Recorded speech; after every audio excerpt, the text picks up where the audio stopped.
Good morning, नमस्कार, आदाब, सत श्री अकाल, वेलकम, सुस्वागतम सभी लोगों का। क्लास लाइव हो चुकी है जी। ठीक 9:50 अब हुए हैं। तारीख आपको पता है, दिस इज 27 अप्रैल 2022। आज 27 अप्रैल 2022 है। क्लास पूरी तरीके से लाइव है। आप सभी लोगों का स्वागत, अभिनंदन, इस्तकबाल, वेलकम। दोस्तों, आप जानते हैं कि कल हमने फिनिश किया था इंडियन नेशनल मूवमेंट, भारतीय राष्ट्रीय आंदोलन। और मैंने आपको कहा था कि कल जब हमारी मुलाकात होगी तो हम पढ़ेंगे अपना लास्ट टॉपिक, यानी कि मॉडर्न इंडिया का लास्ट टॉपिक, जो एग्जाम के लिए क्या होता है, इंपॉर्टेंट होता है, जहां से क्वेश्चंस पूछे जाने के चांसेस हमेशा होते हैं, जो है governor, governor generals and vice Royce. तो लिख लीजिएगा, फटाफट से हेडिंग डाल लीजिएगा, important governors, governor generals and vice Royce.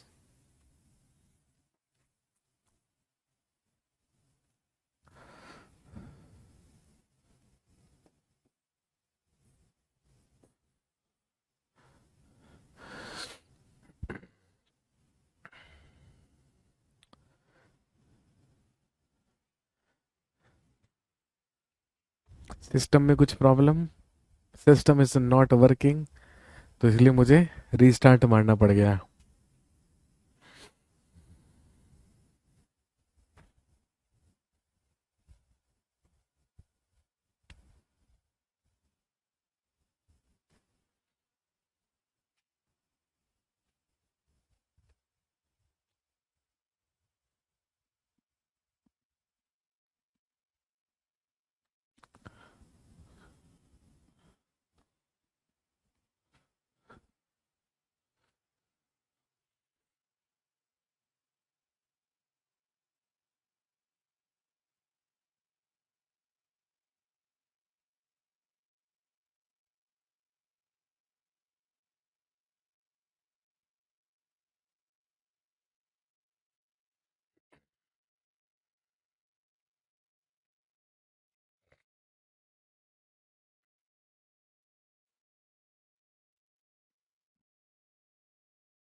चलिए जी, हेडिंग डाल लीजिए,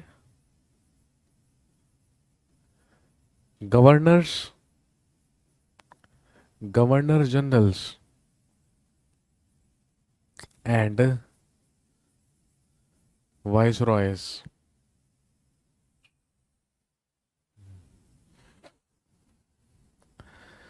लिख लीजिए, governors, governor generals and viceroys. जी, सबसे पहली चीज ध्यान रखेंगे, पहले बंगाल के गवर्नर हुआ करते थे। बंगाल में गवर्नर हुआ करते थे, लेकिन जब 1773 का रेगुलेटिंग एक्ट आया तो उसके तहत बंगाल के गवर्नर की पावर्स को बढ़ा दिया गया और बंगाल के गवर्नर को अब कहा जाने लगा बंगाल का गवर्नर जनरल। फिर वो कहलाने लगे बंगाल के गवर्नर जनरल। बंगाल के गवर्नर जनरल के बाद उनकी पावर्स को फिर से बढ़ा दिया गया और फिर वो कहलाने लगे पूरे भारत के गवर्नर जनरल। लेकिन जब 1857 का विद्रोह हुआ और भारत से मुगल साम्राज्य अंत कर दिया गया, मुगल साम्राज्य समाप्त कर दिया गया और यह औपचारिक घोषणा कर दी गई कि अब भारत में ब्रिटिश क्राउन यानी कि महारानी विक्टोरिया का शासन चलेगा, तो महारानी विक्टोरिया के शासन के ही तहत या शासन के ही अंतर्गत उन्हीं को, जिन्हें कहा जा रहा था governor general of India, Bharat का गवर्नर जनरल, अब उन्हें कहा जाने लगा वाइस रॉय ऑफ इंडिया या भारत का वाइस रॉय। अब उन्हें भारत का वाइस रॉय कहा जाने लगा। तो हम बात करेंगे उन्हीं में से कुछ इंपॉर्टेंट, सारे तो हमें नहीं पढ़ने हैं, लेकिन कुछ इंपॉर्टेंट गवर्नर, गवर्नर जनरल्स और वाइस रॉयस, जहां से एग्जाम में क्वेश्चन पूछे जाने की क्या होती है, संभावनाएं होती हैं। ठीक है, चलिए जी, फिर देर किस बात की, सबसे पहले नाम लिखिए। सबसे पहला लिखेंगे रॉबर्ट क्लाइव।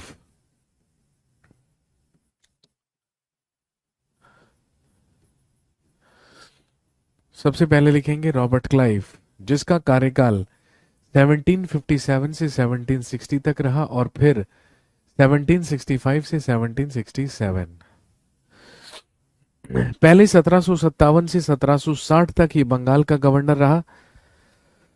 फिर ये 5 वर्ष के लिए वापस लौट गया कहाँ पर, ब्रिटेन, और फिर ये 5 साल के बाद आया और फिर 2 साल और, यानी कि 1765 से 1767 तक फिर इसने आकर अपना कार्यभार संभाला। लिखेंगे he was first governor of Bengal, ये बंगाल का प्रथम गवर्नर था। He was first governor of Bengal, लिखिए ये बंगाल का प्रथम गवर्नर था।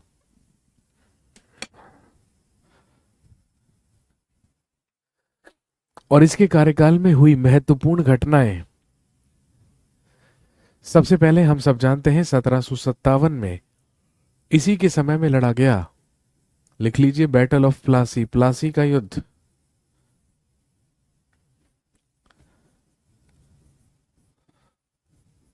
बैटल ऑफ प्लासी या प्लासी का युद्ध।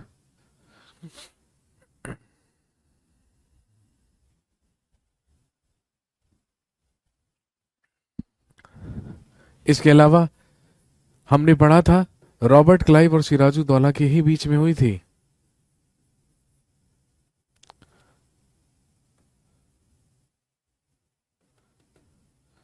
ये मत लिखिए, नेक्स्ट।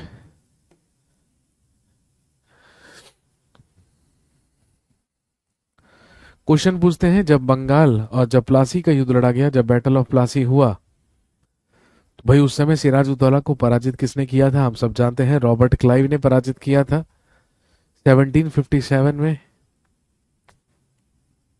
इसके बाद 1765 में रॉबर्ट क्लाइव के ही समय में हुई ट्रीटी ऑफ इलाहाबाद, या हिंदी में लिखेंगे इलाहाबाद की संधि। इलाहाबाद की संधि कब हुई थी? जब 1764 ईस्वी में बक्सर के युद्ध में हेक्टर मुनरो की सेना ने शाह आलम द्वितीय, शुजाउद्दौला और मीर कासिम की सेना को या सम्मिलित सेना को पराजित किया था।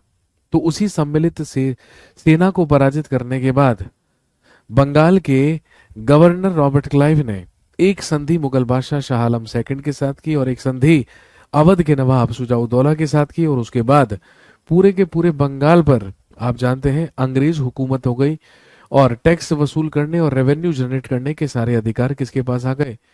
ब्रिटिश ईस्ट इंडिया कंपनी या अंग्रेज ईस्ट इंडिया कंपनी के पास। इसके अलावा इन 1765 लिखेंगे ही अप्लाइड अ डायरकी इन बंगाल, 1765 में इसने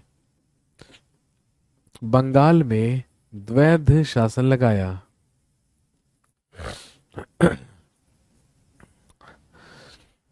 इसी के द्वारा बंगाल में 1765 ईस्वी में द्वैध शासन लगाया गया। और इसके अलावा आखिरी पॉइंट लिखेंगे he prohibited government employees to take gifts, इसने सरकारी कर्मचारियों पर उपहार लेने पर प्रतिबंध लगाया। He prohibited government employees to take gifts, इसने सरकारी कर्मचारियों पर उपहार लेने पर प्रतिबंध लगाया। और यह नियम बना दिया गया कि कोई भी ईस्ट इंडिया कंपनी का कर्मचारी, यानी कि कोई भी सरकारी कर्मचारी, किसी भी प्रकार का कोई भी तोहफा या कोई भी गिफ्ट एक्सेप्ट नहीं करेगा।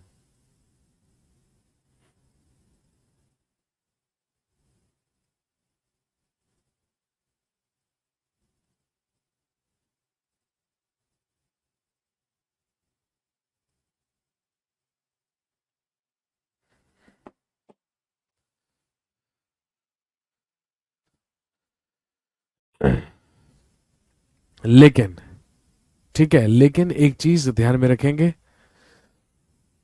1760 से लेके 1765 तक रॉबर्ट क्लाइव बंगाल का गवर्नर नहीं था, और इसी के बीच में 1764 में लड़ा गया था बैटल ऑफ बक्सर या बक्सर का युद्ध। तो सवाल पूछते हैं, दो सवाल बनते हैं, आप ही मुझे आंसर कीजिएगा। सबसे पहला क्वेश्चन आपसे पूछेंगे कि बताइए बक्सर के युद्ध के समय बंगाल का गवर्नर कौन था? चलिए बताइए मुझे। सबसे पहला क्वेश्चन, जब बक्सर का युद्ध लड़ा गया था तो उस समय बंगाल का गवर्नर कौन था?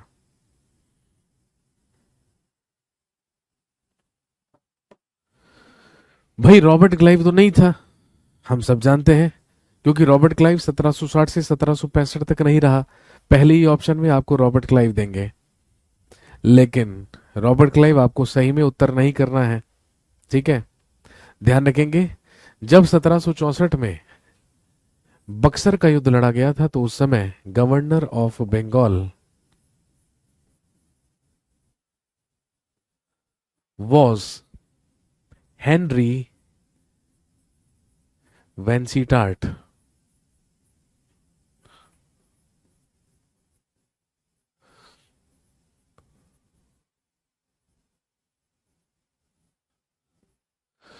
उस समय बंगाल का गवर्नर हेनरी वेंसीटार्ट था। रॉबर्ट क्लाइव को वापस भेज दिया गया था रॉबर्ट क्लाइव की गैर मौजूदगी में। हेनरी वेंसीटार्ट उस समय बंगाल का गवर्नर हुआ करता था। दूसरा सवाल, यदि आपसे पूछे कि बताइए जिस समय बक्सर का युद्ध लड़ा गया था उस समय, जिस समय बक्सर का युद्ध लड़ा गया था उस समय बंगाल का नवाब कौन था? तो ध्यान रखेंगे उस समय बंगाल का नवाब मीर जाफर हुआ करता था। अगला इंपॉर्टेंट आदमी लिखिए, Warren Hastings.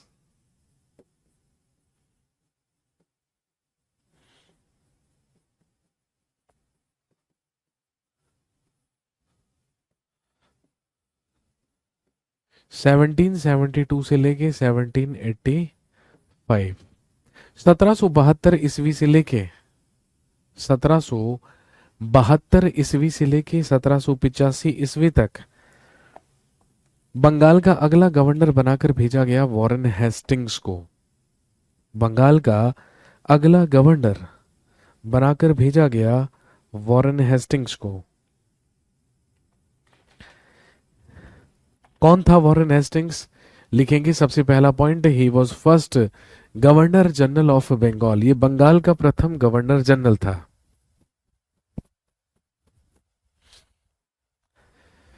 He was first governor general of Bengal, ये बंगाल का प्रथम गवर्नर जनरल था।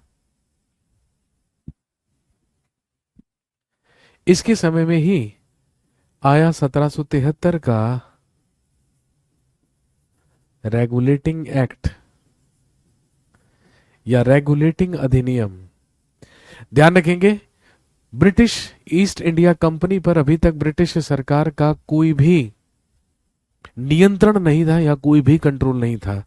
लेकिन जब 1773 का रेगुलेटिंग एक्ट आया तो ये अधिनियम वो पहला कानून था जिसके तहत ब्रिटिश सरकार ने ईस्ट इंडिया कंपनी में इंटरफेयर किया और ईस्ट इंडिया कंपनी के लिए कुछ नियम बनाए, कुछ कानून बनाए, जिनके तहत अब ईस्ट इंडिया कंपनी अपना प्रशासन या शासन चला सकती थी।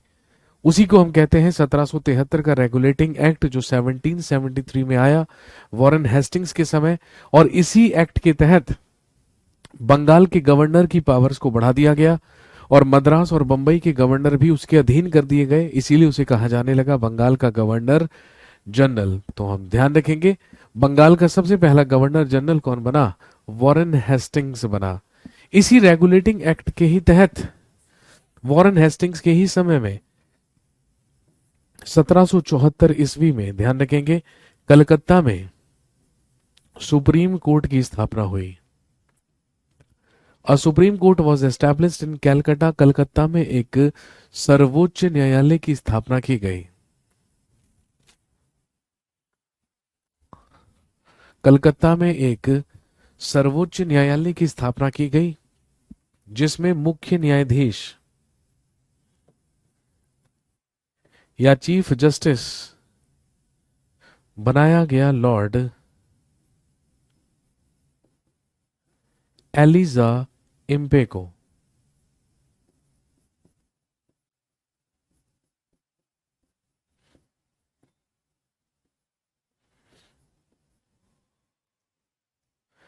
ये भारत का सबसे पहला सर्वोच्च न्यायालय था, सबसे पहला सुप्रीम कोर्ट था, जिसकी स्थापना 1774 में 1774 में हुई थी कलकत्ता में। और ध्यान रखेंगे, इसी का मुख्य न्यायाधीश, इसी का चीफ जस्टिस बनाया गया लॉर्ड एलिजा इम्पे को।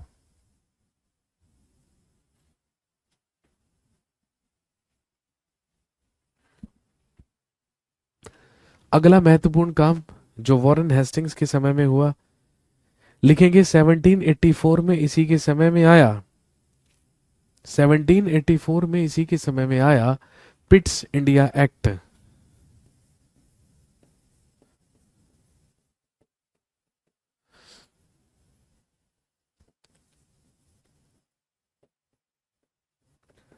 पिट्स इंडिया अधिनियम, लिखेंगे इसके तहत कंपनी से व्यापार एवं प्रशासन को अलग अलग किया गया था। इसी के तहत ईस्ट इंडिया कंपनी से व्यापार एवं प्रशासन को अलग अलग किया गया था।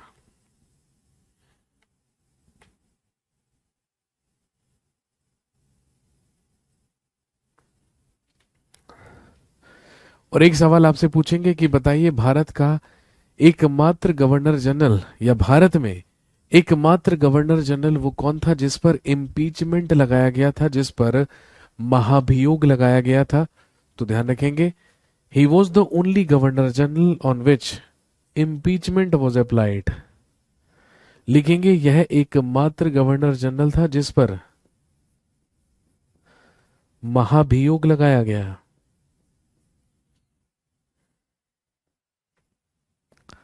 ये भारत का एकमात्र गवर्नर जनरल था जिस पर महाभियोग लगाया गया। He was the only governor general on which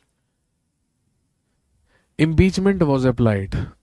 ये एकमात्र गवर्नर जनरल था जिस पर इम्पीचमेंट या महाभियोग लगाया गया।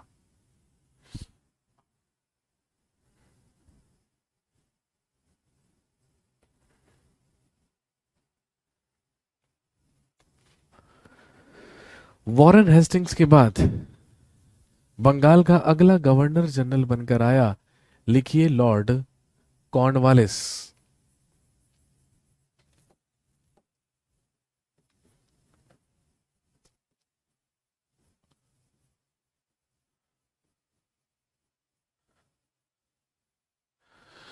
लिखिए लॉर्ड कॉर्नवालिस।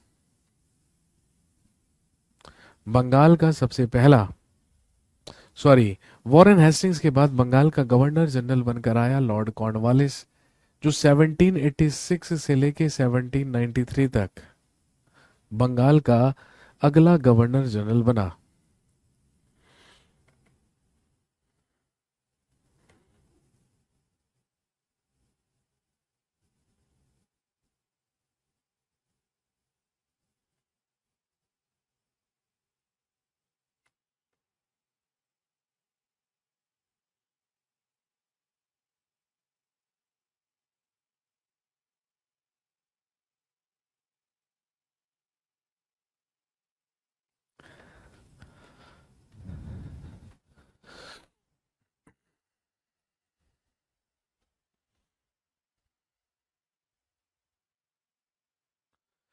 लॉर्ड कॉर्नवालिस, लिखेंगे he is known as father of Indian civil service.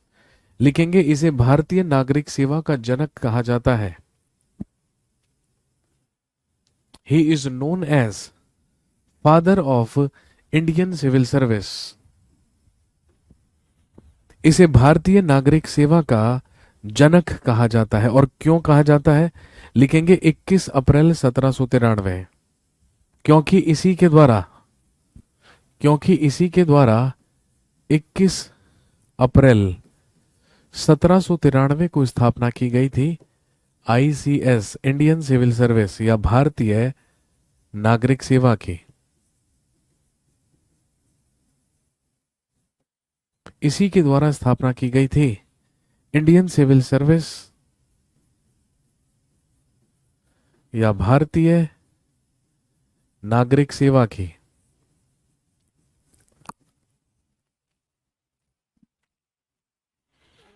Indian civil service या भारतीय नागरिक सेवा।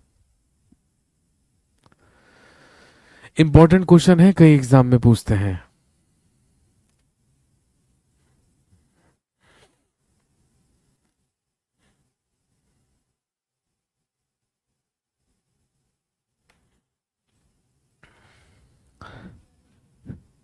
लिखेंगे इसी के द्वारा बंगाल में परमानेंट सेटलमेंट या स्थायी बंदोबस्त की भी शुरुआत की गई थी। इसी ने शुरुआत की थी बंगाल में परमानेंट सेटलमेंट या स्थायी बंदोबस्त की। और ध्यान रखेंगे इसी को जमींदारी सिस्टम या जमींदारी प्रथा भी कहा जाता है। इसी को जमींदारी सिस्टम या जमींदारी प्रथा भी कहा जाता है।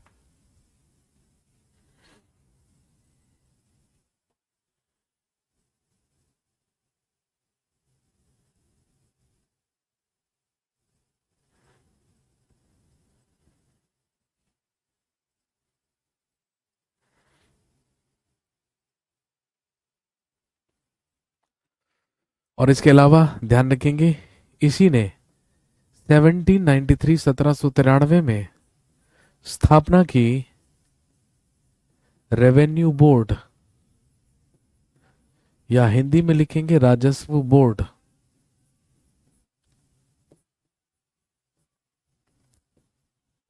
और रेवेन्यू पुलिस, राजस्व पुलिस की।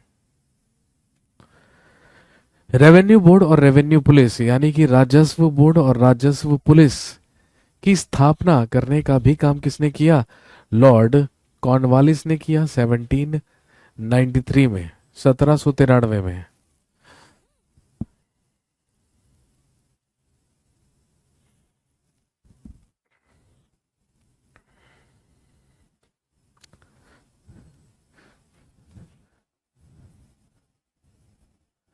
अगला इंपॉर्टेंट आदमी लिखेंगे Lord Wellesley.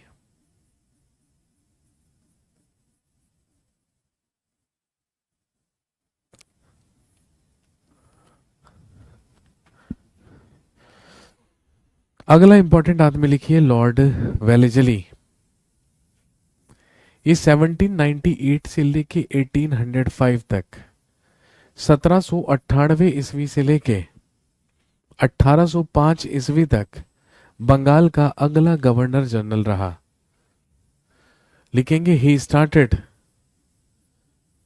He started subsidiary alliance in India. लिखेंगे इसी ने भारत में सहायक संधि की शुरुआत की। He started subsidiary alliance in India, इसी ने भारत में सहायक संधि की शुरुआत की। और मैंने आपको बताया था सहायक संधि के तहत अंग्रेज किसी भी भारतीय शासक को सुरक्षा प्रदान किया करते थे, उसे प्रोटेक्ट किया करते थे, और बदले में वो अपने राजस्व या रेवेन्यू का एक बड़ा भाग दिया करता था। किसको? अंग्रेजों को या ब्रिटिशर्स को या ईस्ट इंडिया कंपनी को।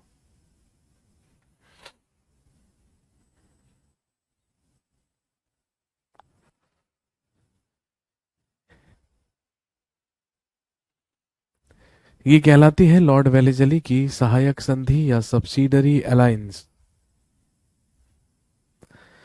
आपसे पूछेंगे कि बताइए अंग्रेजों की सहायक संधि को स्वीकार करने वाला सबसे पहला राज्य कौन सा था? पढ़ा था हमने, लिखेंगे हैदराबाद। सबसे पहले हैदराबाद के ही निजामों ने अंग्रेजों की सहायक संधि को स्वीकार किया था। Lord Wellesley.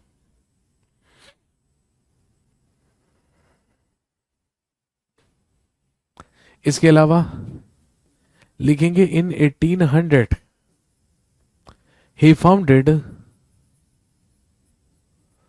Fort William college. इसी के द्वारा 1800 ईस्वी में फोर्ट विलियम कॉलेज की स्थापना की गई।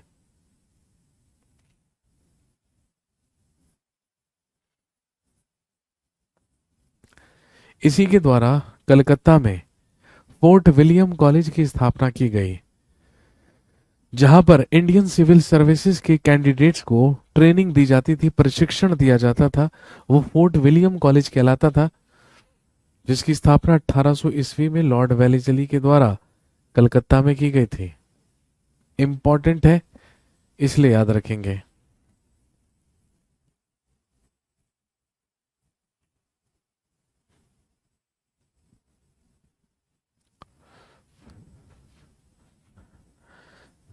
अगला इंपॉर्टेंट अर्थ में लिखेंगे लॉर्ड मिंटो फर्स्ट।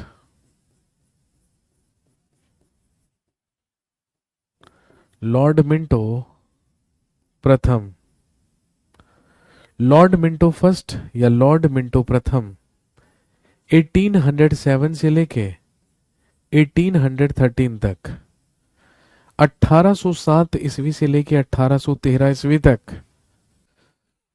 1807 ईस्वी से लेके 1813 ईस्वी तक बंगाल का अगला गवर्नर जनरल बनकर आया। बंगाल का अगला गवर्नर जनरल बनकर आया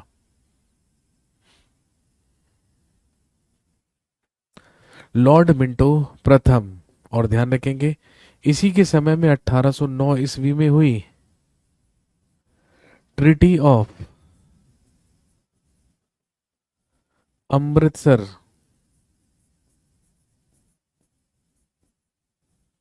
अमृतसर की संधि। ट्रीटी ऑफ अमृतसर, अमृतसर की संधि, जो लॉर्ड मिंटो फर्स्ट और हमने पढ़ा था महाराजा रणजीत सिंह के बीच हुई।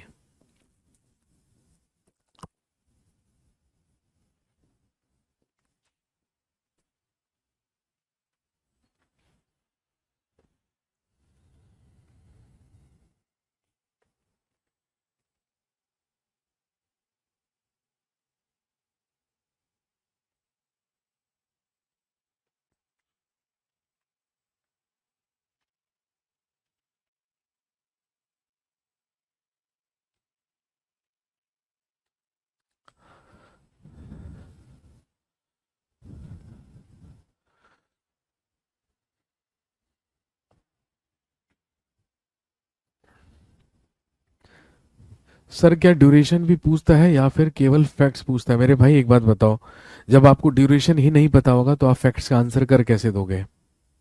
खुद बताइए। आप कह रहे हो कि क्या वो ड्यूरेशन भी पूछेगा? चलिए मैं आपसे ड्यूरेशन नहीं पूछता हूं, ठीक है, मैं आपसे ड्यूरेशन नहीं पूछता हूं, और मैं आपसे केवल ये पूछ लेता हूं कि बताइए फोर्ट विलियम कॉलेज की स्थापना किस गवर्नर जनरल ने की थी? ठीक है, या फिर मैं क्वेश्चन दे देता हूं कि 1800 ईस्वी में फोर्ट विलियम कॉलेज की स्थापना किसने की? अब आप खुद देखिए, मैंने सवाल पूछा 1800 ईस्वी में फोर्ट विलियम कॉलेज की स्थापना किसने की, या आप रटेंगे, या आपको रटना पड़ेगा। लेकिन यदि आपको हर गवर्नर जनरल और वाइसराय का कार्यकाल पता है, यदि आपको पता है, तुरंत आपके दिमाग में स्ट्राइक करेगा कि यार 1798 से 1805 तक कौन था? Lord Wellesley. इसका मतलब 1800 ईस्वी में उसी के समय में फोर्ट विलियम कॉलेज की स्थापना हुई थी 1800 में। तो आपको पता रहेगा कि आपने क्वेश्चन का उत्तर बिल्कुल सही किया है।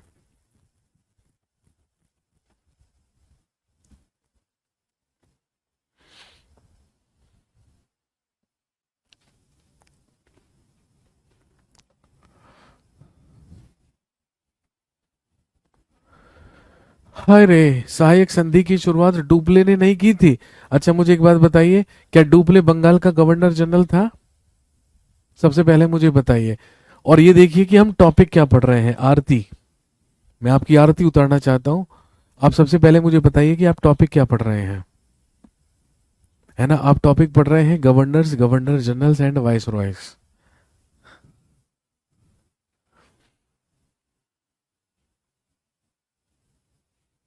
और जब आप governor, governor generals and vice Royce पढ़ रहे हैं तो हम केवल इन्हीं के बारे में बात करेंगे, हम इन्हीं के बारे में बात करेंगे।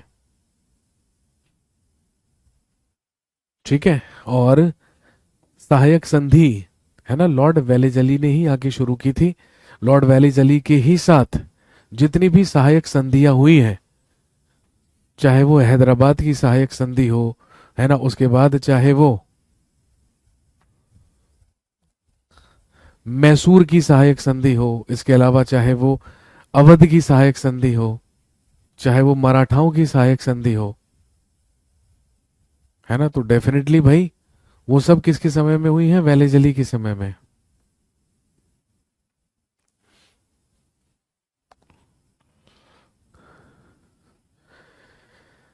हाँ जी।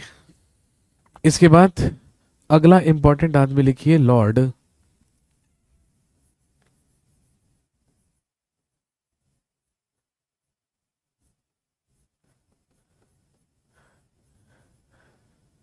Lord William Bentinck.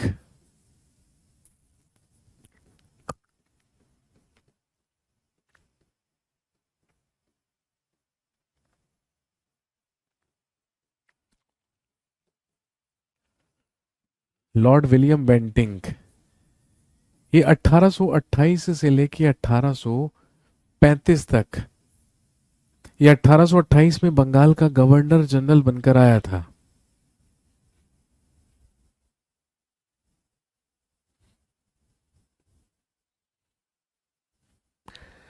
Sir dates कौन से पोर्शन से पूछी जाती है सबसे ज्यादा? ठीक है, जो डेट्स हैं, जो तारीखें हैं, वो मॉडर्न इंडिया से ही पूछी जाती हैं। ठीक है। अब उसमें किस पर्टिकुलर जगह से पूछी जाएगी तो यार ये कहना मुश्किल है। वैसे ज्यादातर चांसेस होते हैं इंडियन नेशनल मूवमेंट और governor, governor generals and vice Royce. Modern India के जो डेट्स हैं वो पूछी जाती हैं। लेकिन यदि आप क्वेश्चन पेपर उठाकर देखेंगे ना, तो आपको यदि हिस्ट्री के 5 सवाल होंगे तो हिस्ट्री के 5 सवालों में मुश्किल से एक क्वेश्चन ऐसा हो सकता है जिसमें डेट पूछ ली गई हो या जिसमें तारीख पूछ ली गई हो। ज्यादातर फैक्ट्स और कॉन्सेप्ट्स ही पूछे जाते हैं। तारीखें भाई इंपॉर्टेंट जरूर होते हैं।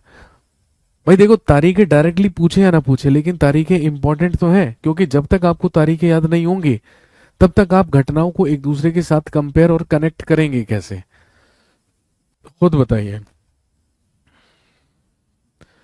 लॉर्ड विलियम बेंटिंक 1828 ईस्वी से 1835 ईस्वी तक आया। लिखेंगे he was first governor general of Bengal, sorry, he was first governor general of India.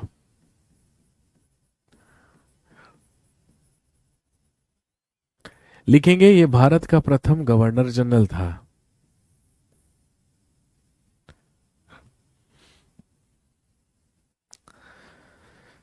जब 1833 का चार्टर एक्ट आया या चार्टर अधिनियम पारित किया गया, तो ध्यान रखेंगे इसी के तहत जो अभी तक कहलाता था बंगाल का गवर्नर जनरल, जो अभी तक कहलाता था बंगाल का गवर्नर जनरल, अब उसे कहा जाने लगा भारत का governor general. Governor general of Bengal now became the governor general of India. तो भारत का सबसे पहला गवर्नर जनरल बना Lord William Bentinck. He was first governor general of India.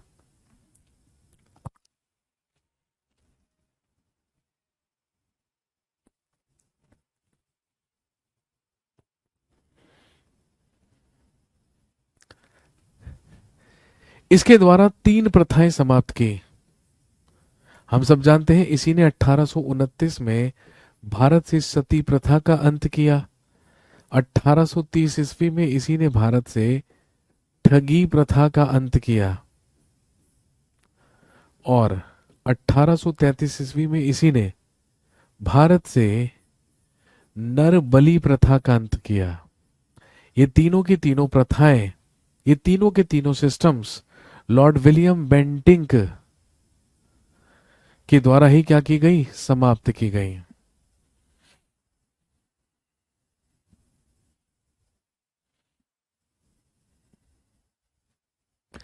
First time आपने जब हिस्ट्री को पढ़ना स्टार्ट किया, ओके, तो आप कैसे याद करते थे?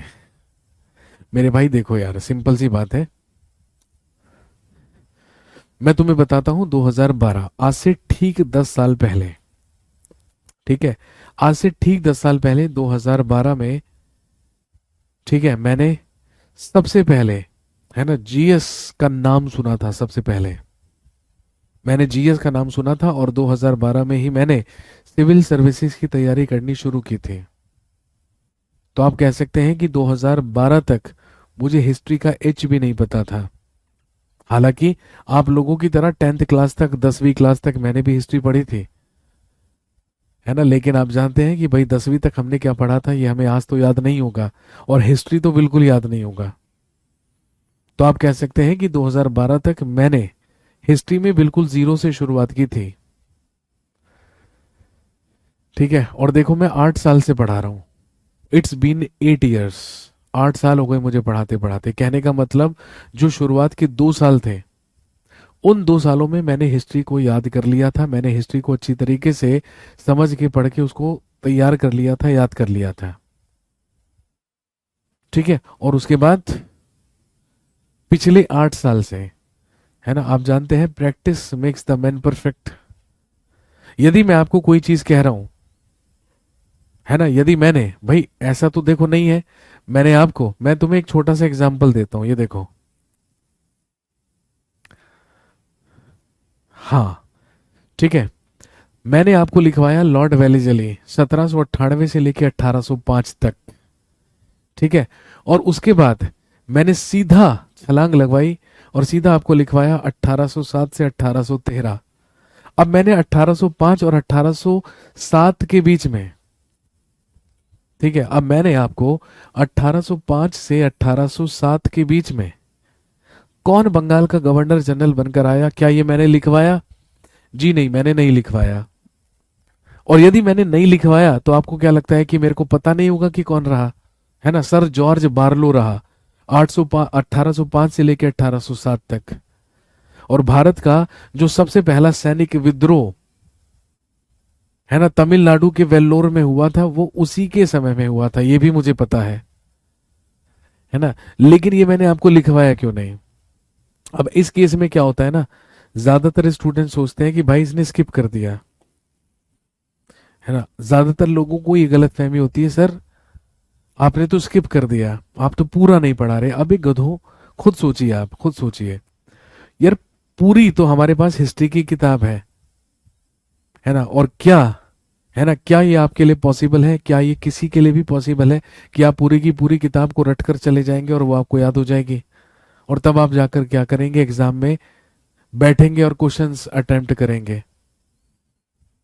ठीक है ना भाई, देखो अपना उद्देश्य क्या होता है ना, अपना उद्देश्य ये होता है कि हम आपको वो चीजें करवाएं यार जो एग्जाम के लिए इंपॉर्टेंट है।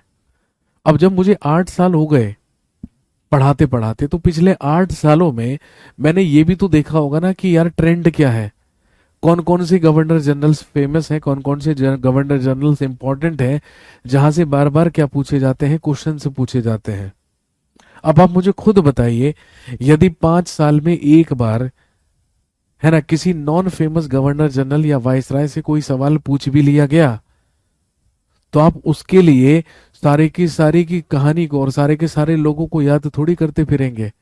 ये तो आपके लिए क्या हो जाएगा, बहुत ज्यादा मुश्किल हो जाएगा, है ना। इसीलिए भाई अपना उद्देश्य होता है कि आपको केवल वो चीजें करवाई जाएं। देखो मुझे सारी चीजें याद है, मुझे सारी चीजें याद है, और मुझे ये भी पता है कि मैंने किस किस को स्किप किया है, लेकिन अगर मैंने स्किप किया है तो वो मुझे मालूम है कि उसको स्किप करना था, मैंने इसलिए स्किप किया है ना। यहाँ पे स्टूडेंट्स को क्या लगने लगता है, स्टूडेंट्स को लगने लगता है कि यार लूसेंट में तो 2 नाम और लिखे थे बीच में, इसने तो वो लिखवाए नहीं। तो आपको जरूरत क्या है कोचिंग करने की, आप खुद बताइए। जो आपकी हिस्ट्री की किताब में लिखा है, अगर सेम टू सेम सारी चीजें मैं वही आपको नोट करवा दूं, तो आपको कोचिंग लेने का फायदा क्या है? हम कोचिंग क्यों लेते हैं आपको पता है?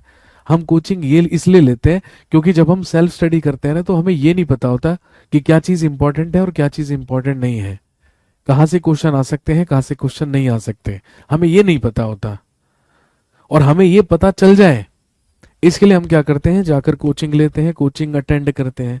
अब आप खुद सोचिए, यदि कोचिंग में भी, है ना, अब यदि कोचिंग में भी आपको सारी की सारी चीजें करवाने लग गए हम, तो यार किताब में और हमारे में फर्क ही क्या रह गया? खुद सोचिए, है ना। तो भाई मेरा देखो कहने का मतलब ये होता है। और अल्टीमेटली, है ना, अल्टीमेटली यदि आपने हिस्ट्री स्पेशल बैच में एडमिशन लिया हो, यदि आप हिस्ट्री स्पेशल में हो, जिसका लेवल हम रखते हैं भाई स्टेट पीसीएस लेवल तक का, आईएएस प्रीलिम्स लेवल तक का, यदि आप उस बैच में एडमिशन लेते हैं, तो वहां पे थोड़ा सा डिटेल बात करने में यार मजा भी आता है और लगता भी है कि हाँ डिटेल बात करनी चाहिए। क्योंकि उस बैच में मुझे स्टूडेंट से उम्मीद होती है कि, और ये आशा होती है कि आप लोग पीसीएस की तैयारी कर रहे हैं, आप लोग पीसीएस का पेपर देने जा रहे हैं। तो जब आप पीसीएस का पेपर देने जा रहे हैं, तो मैं उसी लेवल से बात करूंगा उस बैच में। लेकिन जिस लेवल पर आपने बैच लिया है और जिस लेवल की आप तैयारी कर रहे हैं, अब उसमें मैं हाई फाई लेवल की बात नहीं कर सकता हूं आपसे। इस मर्यादा को, इस चीज का मुझे ध्यान रखना पड़ेगा। अब यहाँ पे काफी सारे स्टूडेंट हैं जो कहते हैं सर मैंने आपकी बुक, हिस्ट्री की मैंने आपकी बुक ली थी, उस बुक में तो ये टॉपिक भी है, ये टॉपिक तो आपने करवाया नहीं। तो मेरे भाई जो हिस्ट्री बुक है, ठीक है, जो मेरी हिस्ट्री बुक है वो बेसिकली क्या है, हिस्ट्री स्पेशल क्लास नोट्स। जो हिस्ट्री स्पेशल की क्लास होती है उसके वो क्या है, क्लास नोट्स हैं।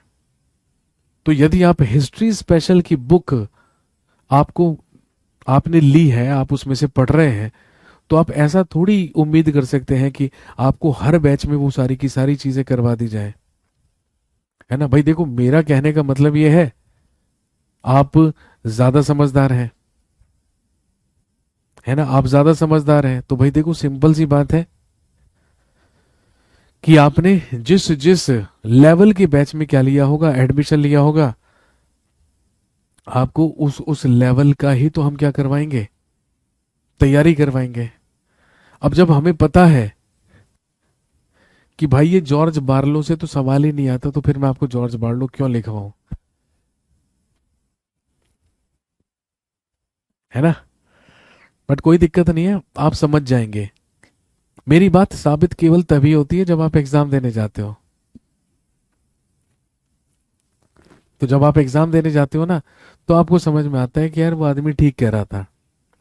चलिए खैर, एनीवेज, जब 1813 का चार्टर अधिनियम आया, तो उसी के तहत बंगाल के गवर्नर जनरल को अब भारत का गवर्नर जनरल कहा जाने लगा, जो बन गया लॉर्ड विलियम बेंटिक, जिसके द्वारा ये तीन प्रथाएं क्या कर दी गई, समाप्त कर दी गई।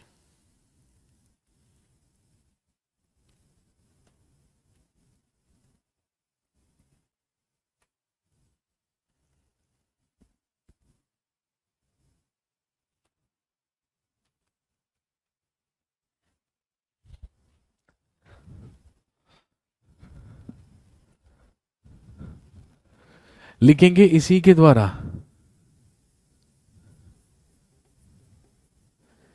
डिविजनल कमिश्नर या मंडल आयुक्त का पद बनाया गया।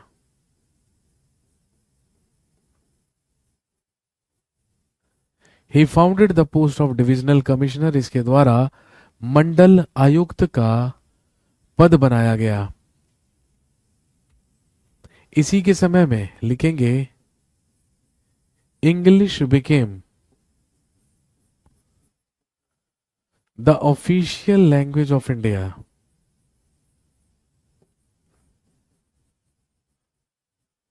इसी के कार्यकाल में अंग्रेजी भारत की आधिकारिक भाषा बनी। English became the official language of India, अंग्रेजी भारत की आधिकारिक भाषा बनी।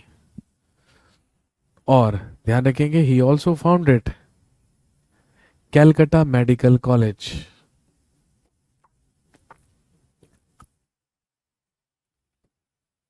He also founded Calcutta medical college, इसी के द्वारा कलकत्ता मेडिकल कॉलेज की भी स्थापना की गई। इसी के द्वारा कलकत्ता मेडिकल कॉलेज या कैलकटा मेडिकल कॉलेज की भी स्थापना की गई। अब आप खुद देखिए, लॉर्ड चार्ल्स, और मैंने आपको बताया था सर जॉर्ज बारलो, 1805 से 1807 केवल 2 साल के लिए गवर्नर जनरल बनकर आया, लेकिन वो मैंने आपको नहीं लिखवाया। लेकिन लॉर्ड विलियम बेंटिंग के बाद एक ऐसा गवर्नर जनरल बनकर आया जो केवल 1 ही साल के लिए आया, लॉर्ड चार्ल्स मेटकॉफ। लेकिन ये मैं आपको लिखवा रहा हूं भाई। अब ये मैं कुछ ना कुछ तो सोच के लिखवा ही रहूंगा ना। मैंने 2 साल वाले को नहीं लिखवाया, मैं केवल 1 साल वाले को लिखवा रहा हूं। ऐसा क्यों भाई? 1 साल में ऐसा इसने कौन सा तीर मार लिया जो इसके बारे में हमें पढ़ना जरूरी हो गया? है ना, सोचने वाली बात है। तो भाई क्योंकि ये मुझे पता है ना कि एग्जाम में इससे क्वेश्चन बनता है। एग्जाम में क्वेश्चन क्या बनेगा बताइए? वो कौन सा गवर्नर जनरल है जिसे प्रेस का मुक्तिदाता कहा जाता है? लिखेंगे he is known as liberator of press. He is known as the liberator of press. लिखेंगे इसे प्रेस का मुक्तिदाता कहा जाता है। He is known as the liberator of press. इसे प्रेस का मुक्तिदाता कहा जाता है। और इसे प्रेस का मुक्तिदाता क्यों कहा जाता है? लिखेंगे because he removed ban,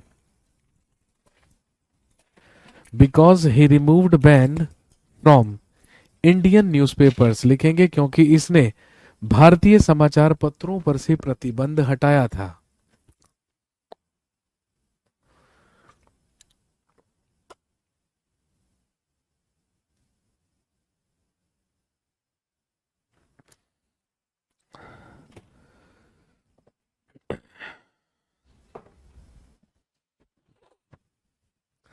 because he removed ban from Indian newspapers, क्योंकि इसने समाचार पत्रों पर से प्रतिबंध हटाया था,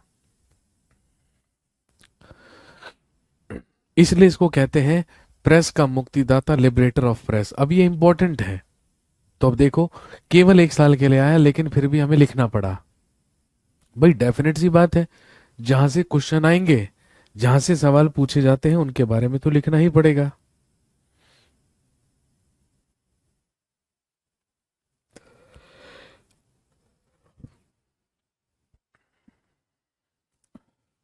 अगला लिखिए, लॉर्ड ऑकलैंड 1836 से लेके 1842 तक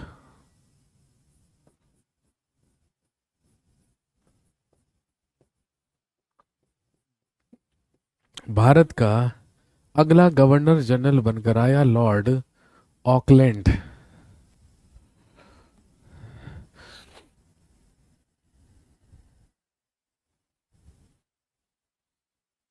सर आपने जलिया वाला बाग कांड नहीं पढ़ाया। ओ माय गॉड, ये तो गुनाह कर दिया मैंने भाई।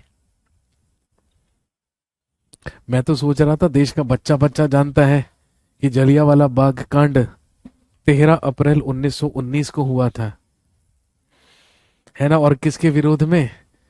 जब विरोध प्रदर्शन किया जा रहा था पंजाब के अमृतसर में रोलेट एक्ट का, जो हमने पढ़ा था ना, काला कानून रोलेट एक्ट, उसी का तो विरोध प्रदर्शन किया जा रहा था पंजाब में। और पंजाब में अंग्रेजों ने कर्फ्यू लगा रखा था भाई।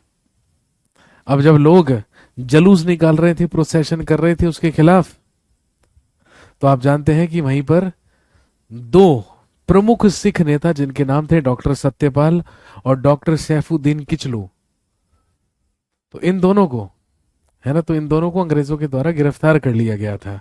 अब लोगों ने कहा कि भैया आपने हमारे नेता को गिरफ्तार कर लिया, ये तो गलत बात है, हम तो इसका विरोध करेंगे। विरोध कैसे करेंगे?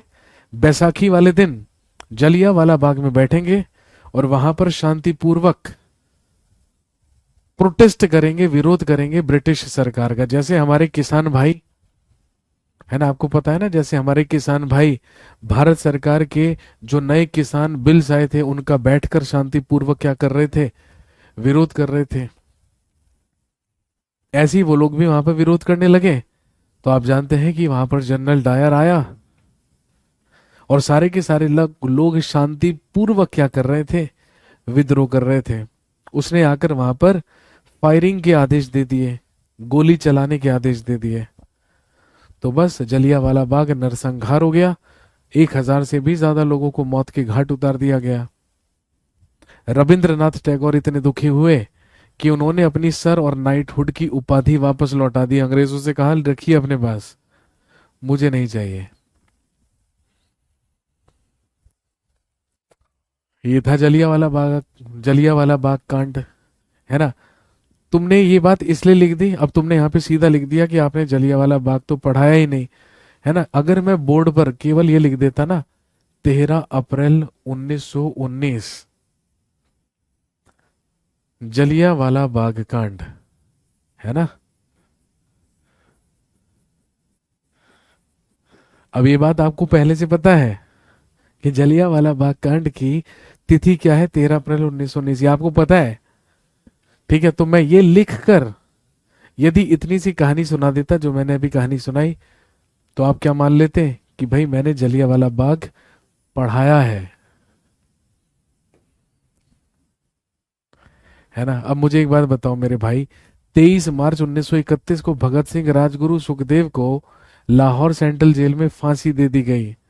अब मैंने ये भी नहीं पढ़ाया, आप बोलोगे कि सर आपने ये भी नहीं पढ़ाया। अबे लेकिन देश का बच्चा बच्चा जानता है भाई फांसी कब हुई थी, है ना। थोड़े से बड़े हो जाइए, अब आप 5वीं 6ठी क्लास के बच्चे नहीं रहे, है ना, कि टीचर चम्मच से जो भरकर खिलाएगा बस वही खाएंगे। थोड़ा सा अपना भी दिमाग लगाने की कोशिश कीजिए। कल को गलती से अगर सरकारी नौकरी लग गई तो बेटे वहां पे तो अपना ही चलाना पड़ेगा, वहां तो मैं नहीं आऊंगा आपको बताने के लिए कि नौकरी कैसे करनी है। वहां तो खुद ही अपने ही बलबूतों पर काम करना पड़ेगा। कैसे काम चलेगा, है ना। थोड़े से बड़े हो जाइए, तब लगेगा कि हाँ अब आप सरकारी नौकरी की तैयारी करने के लायक हो चुके हैं। कक्षाएं पास करने से कोई थोड़ी बड़ा होता है ना। थोड़ा सा दिमाग का दायरा क्या करना होता है, बड़ा करना होता है, थोड़ी सी सोच बढ़ानी होती है, ये बहुत जरूरी है। सर अद्वितीय सर क्लास नहीं ले रहे हैं, क्या हुआ जी। मैं बात करता हूँ आज ही आदित्य सर से, मेरी काफी दिन से उनसे, है ना, मेरी काफी दिन से उनसे बात नहीं हो पाई है। तो मैं एक बारी बात करके पता कर लूंगा।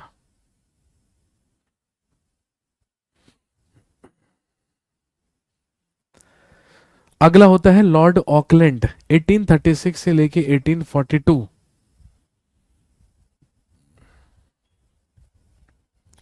एक ही सवाल बनता है कि बताइए शेर शाह सूरी मार्ग का नाम बदलकर GT road, grand trunk road किसके द्वारा रखा गया था। लिखेंगे इसी ने 1839 में, 1839 में।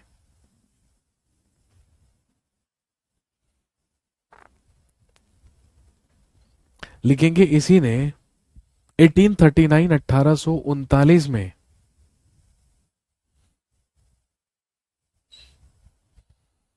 शेर शाह सूरी मार्ग का नाम बदलकर, शेर शाह सूरी मार्ग का नाम बदलकर जीटी रोड यानी कि ग्रैंड ट्रंक रोड रखा।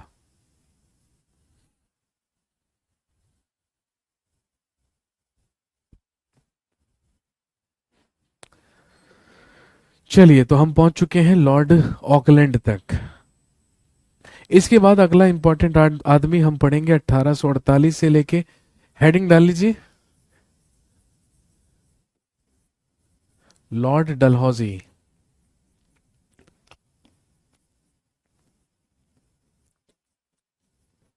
कल जब आपसे मुलाकात होगी तो मुझे याद दिलाइएगा और मुझे बताना सर हमें पढ़ना है कहां से, लॉर्ड डलहौजी से।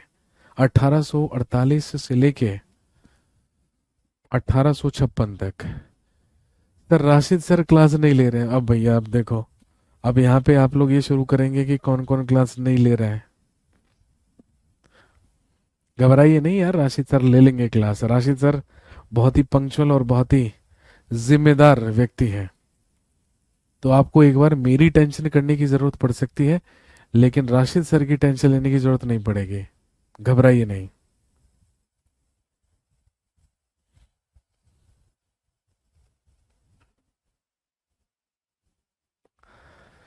तो कल से हम बात करेंगे।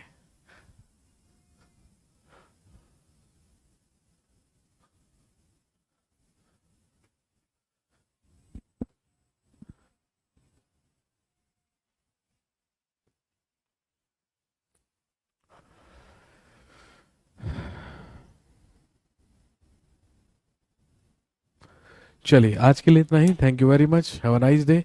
कल मुलाकात करते हैं और कल फिनिश करेंगे इस टॉपिक को।